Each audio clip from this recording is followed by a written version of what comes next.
کبھی کسی بندے کو اتنا تنگ نہ کرنا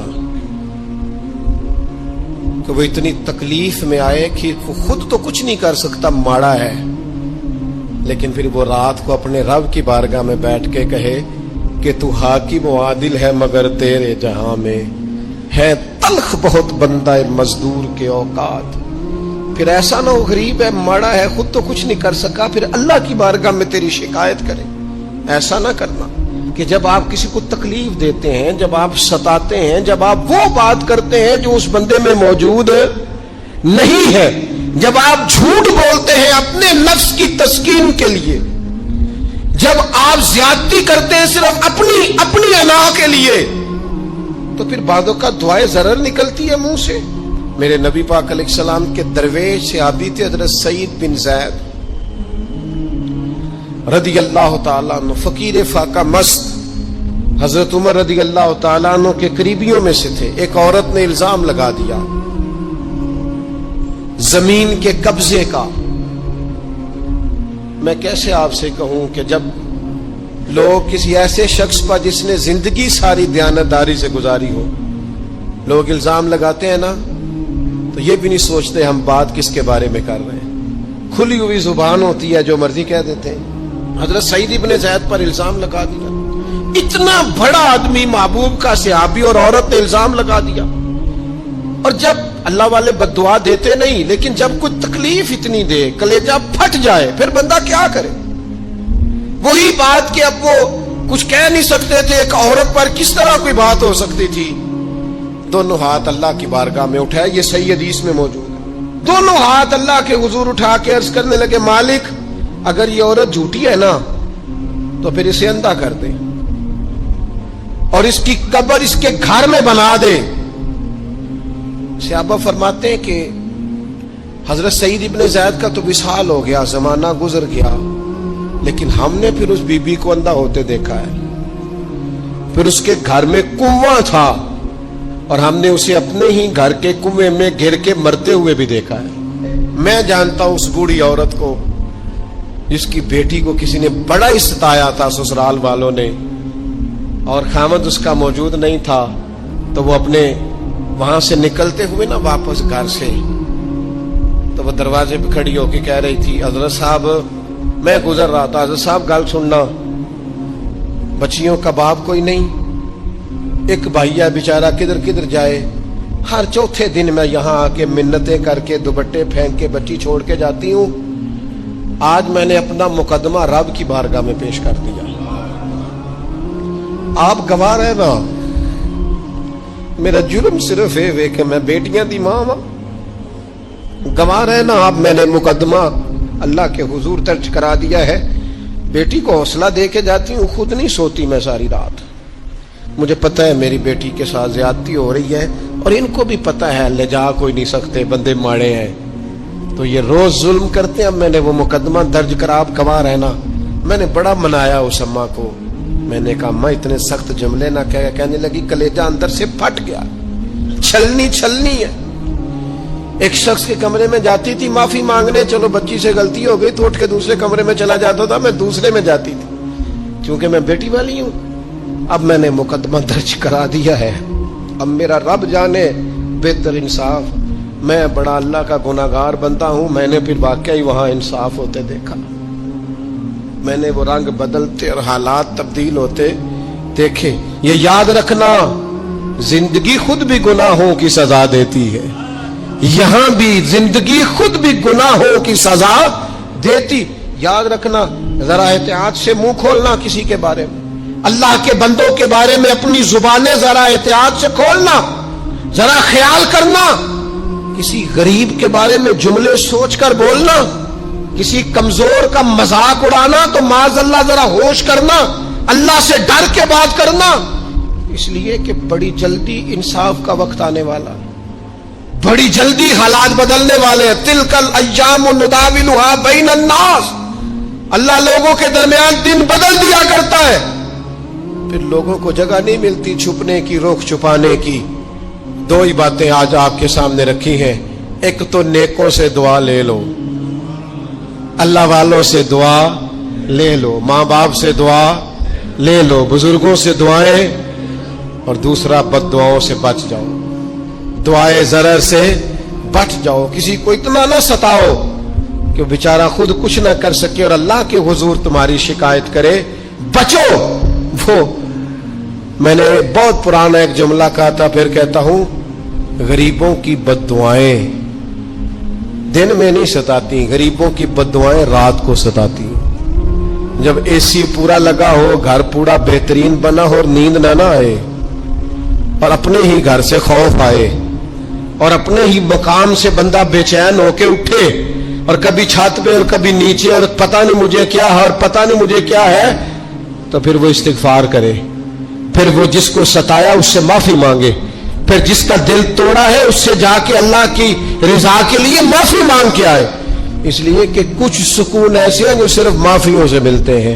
نبی پاک رحمت للعالمین ہے، لیکن جب حضور گزرے نا ایک دن طواف بیت اللہ شریف کر کے، تو کفار نے پھبتیاں کسیں، بار بار بلا بھلا کا، ایک طواف بھی حضور نے کر لیا، دوسرا بھی کر لیا، تیسرا بھی، اور پھر انہیں اوجڑیاں ڈالی، کئی تکلیفیں دی، تو اس وقت حضور نے پھر دعا کی تھی، اے اللہ گن لے ان لوگوں کو، گن مالک ان بندوں کو یہ اتنی تکلیف دیتے ہیں۔ حضرت صدیق اکبر فرماتے ہیں وہ جن کے لیے محبوب نے اس دن دعا کی تھی وہ چن چن کے بدر میں قتل ہوئے، سارے گن گن کے وہ لوگ قتل ہوئے۔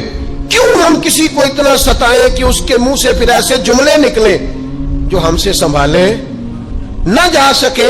ہم ڈٹے ہوئے لوگ۔ سرکار نے فلاح انسانیت کے لیے جو دوسرا کام کیا نا، وہ لوگوں کو احساس دلایا ہے کہ اگر غلطی ہو جائے تو تم نے بندوں کے سامنے اپنے آپ کو کلیئر نہیں کرنا، تم نے تو رب کے سامنے اپنے آپ کو کلیئر کرنا، اللہ کے سامنے تم نے بچنا ہے کہ میرا گناہ معاف۔ اور حضور احساس پیدا کرتے تھے۔ بخاری شریف میں قبیلہ غامدیہ کی اس عورت کا تذکرہ موجود ہے جو خود آئی تھی، کوئی گرفتار کر کے نہیں لایا تھا، وہ از خود آئی۔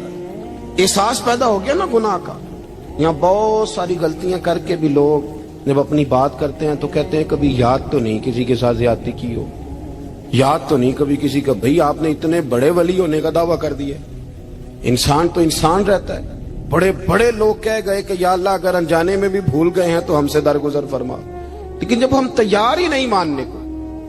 حضرت انس بن مالک کہتے ہیں وہ خاتون آئی، کوئی پکڑ کے نہیں لایا، کسی 14 دنوں کے ریمانڈ پہ نہیں اسے منوایا گیا، اسے وہ خود بخود آئی، اور کریم محبوب علیہ السلام کے سامنے جب وہ کھڑی ہوئی تو اتنے درد سے میں نے کم لوگ روتے دیکھے ہیں جس درد سے وہ روئی۔ عرض کرنے لگی حضور میں غلطی کر بیٹھی ہوں، مجھ سے زنا ہو گیا، مجھے پاک کر دے۔ تو محبوب کریم علیہ السلام نے فرمایا تو کیسے ثابت کرے گی تو نے گناہ کیا؟ یعنی مجرم کو ثابت کرنا پڑ رہا ہے کہ میں گناہ گار۔ یہ وہ کمال ہے کہ انسانوں کو احساس ہونے لگے کہ یہاں ہم غلط ہیں۔ جب اعتراف جرم ہوتا ہے، جب بیماری کی تشخیص ہوتی ہے تو پھر اس کا علاج بھی ہو جاتا ہے۔ حضرت انس بن مالک کہتے ہیں وہ عرض کرنے لگی حضور میرے پیٹ میں ناجائز بچہ ہے۔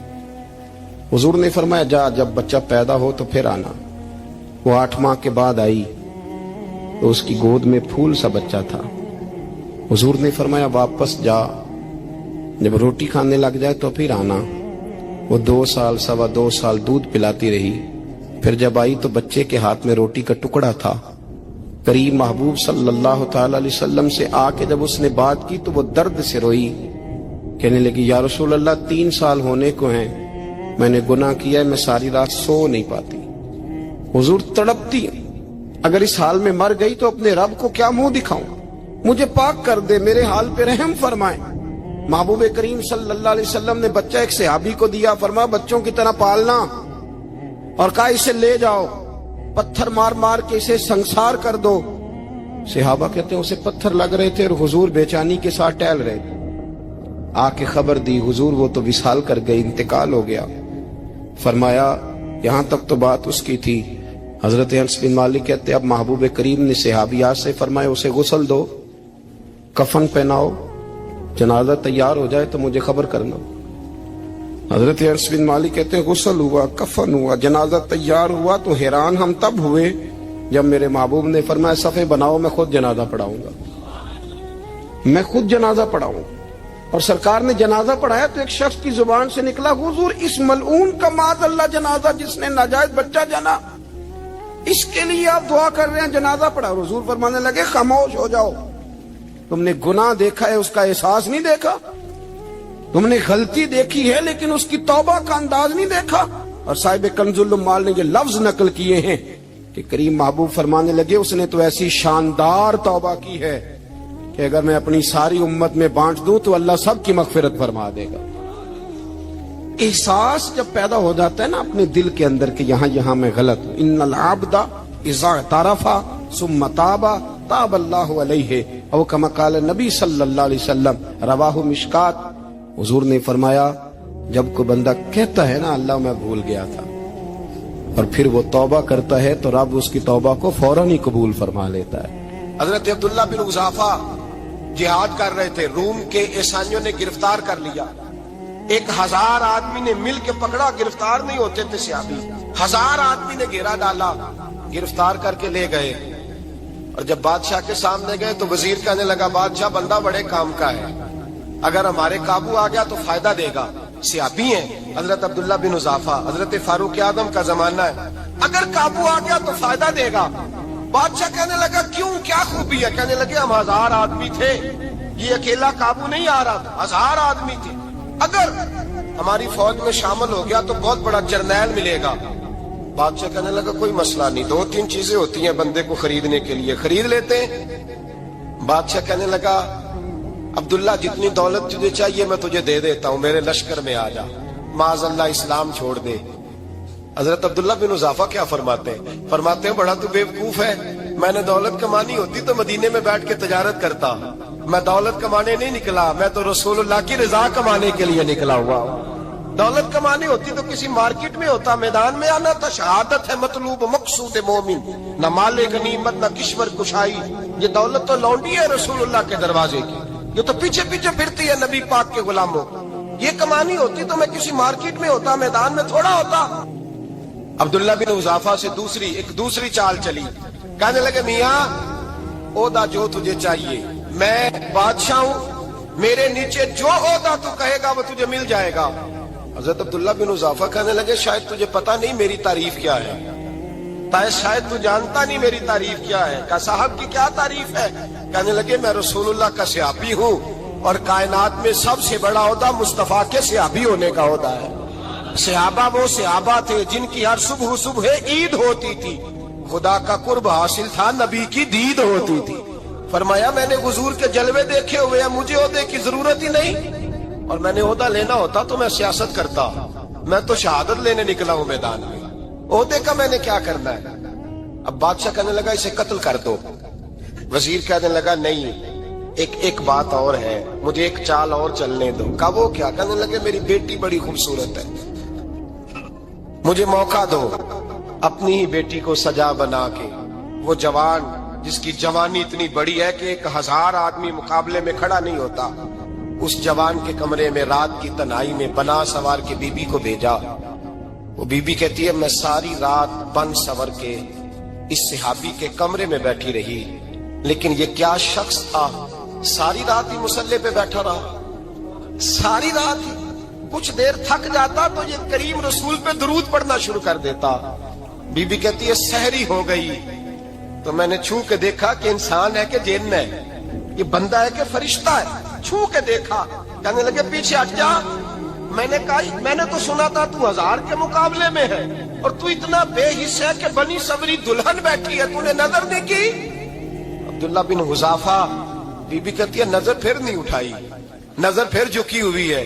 کہنے لگے بی بی میں مجبور ہوں، اب میرے اوپر کوئی حسن نہیں چلتا، میں نے جلوائے بدوحا کا دیدار کیا ہوا ہے، اب میری نگاہوں میں جچتا نہیں کوئی، اس لیے کہ جیسے میرے سرکار ہے ایسا نہیں کوئی۔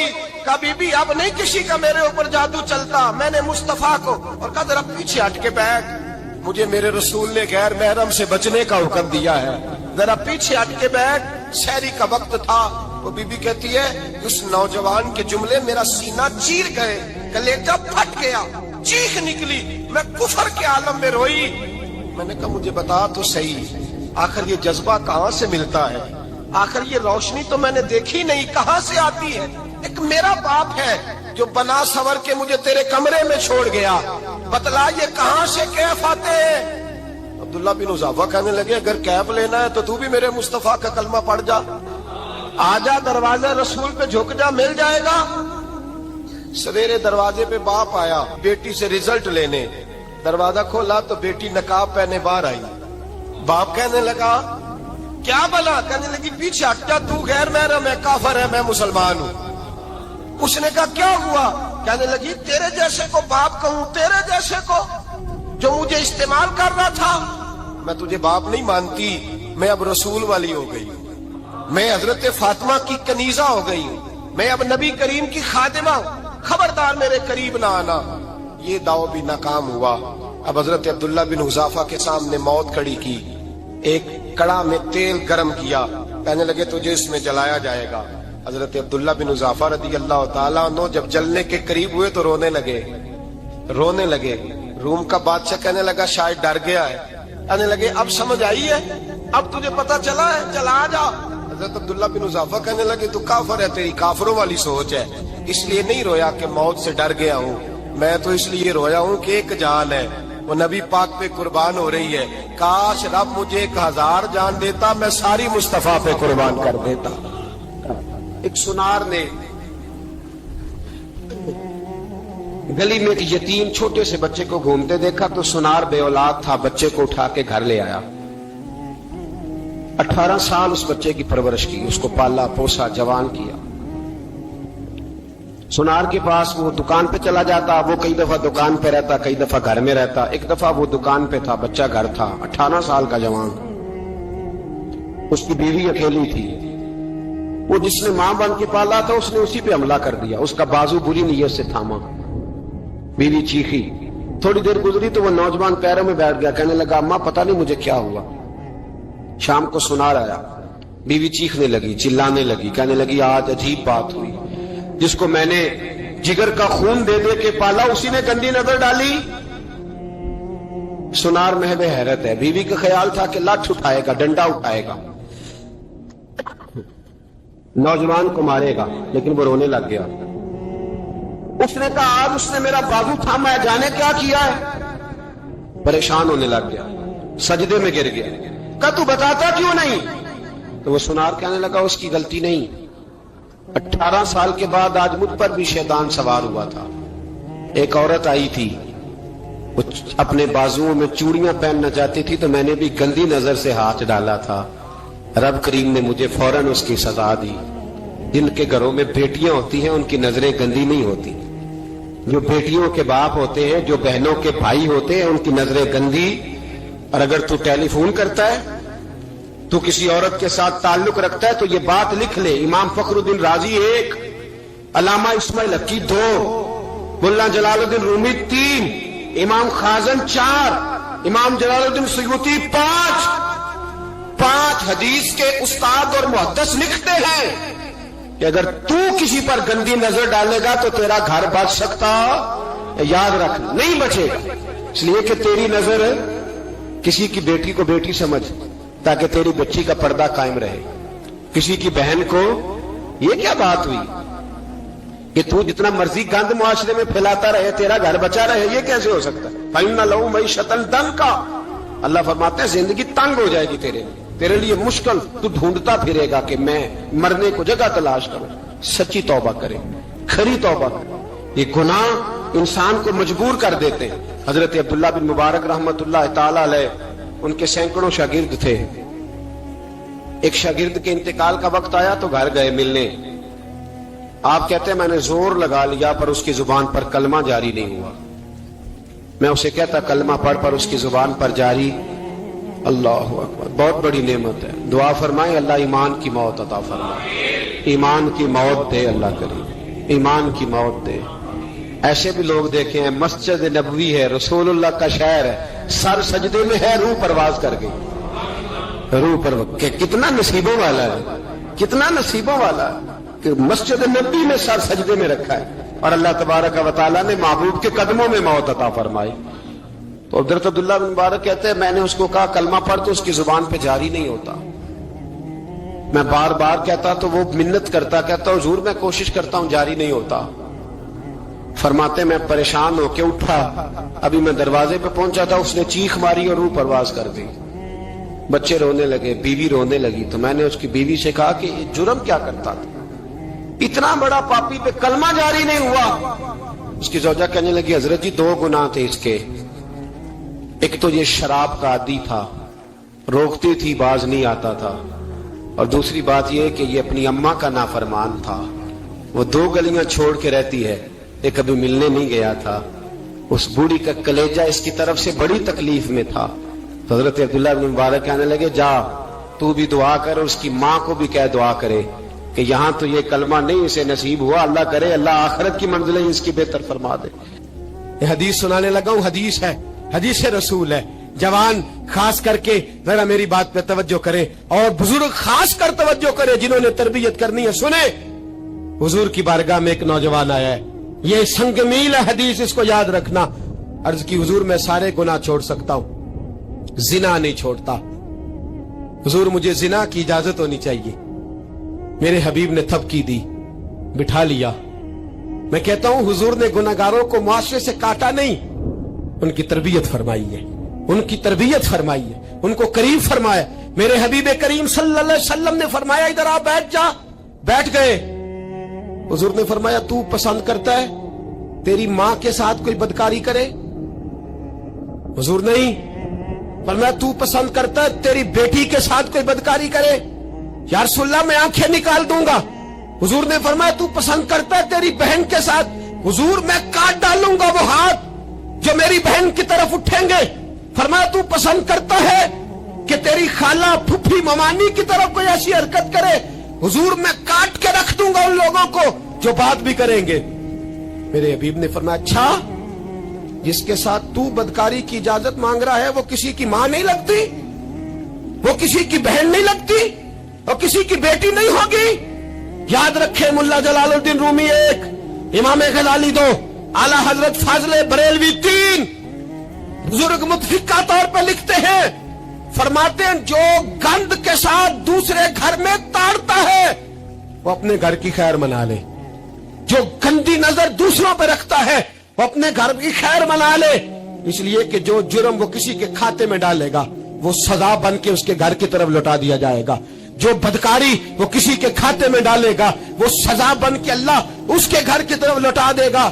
اگر اپنے گھر کو پاک رکھنا چاہتے ہو تو دوسروں کی طرف پاک نظر رکھنی شروع کر دو.